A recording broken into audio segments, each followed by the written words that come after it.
Градоначалникот Константин Георгиевски не знаел дека веднаш по изборите и покрај изречената забрана на Алипашината џамија сред Белден во срцето на Охрид продолжија незаконските градежни работи на 32-метарското минаре.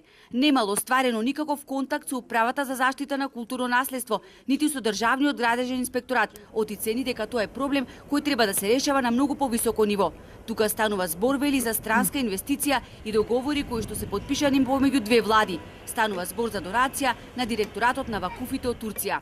Значи станува збор тука за директна инвестиција на орган на странска влада и ќе треба тоа да се дигне по мене на малце повисоко ниво и да се решава како, да речеме, еден меѓународен договор меѓу двете влади.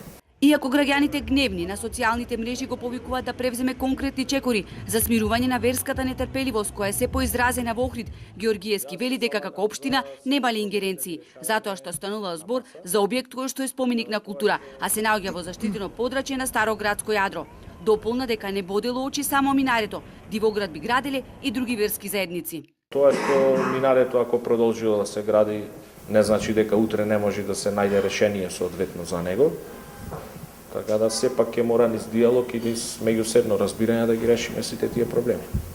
За волја на вистината имаме диви градби и од други, да речам, верски здруженија.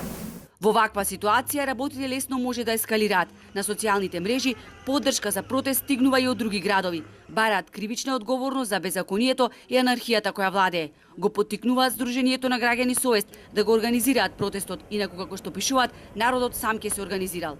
Тие пак изиграни од премиерот Заев, вчера му порачаа да не го гази нашето достоинство како народ и да донесе итна одлука, од која како што велат ќе зависеле нивните понатамошни активности. Тие си гледаат само политички поени, односно политикански поени, не политички. Во меѓувреме, албанскиот фактор може да вее знамења на Самиловите кули, да извикува Охрид е албански град, ива за да не нарекуваат див народ и без идентитет, минарето да си расти, провокација до провокација, а власта во име на некаков мир не презема ништо. Проблемот не е во институциите, туку во замешаноста на политиката. СДСМ и ДУИ се испазарија за Охрид, велат од совест.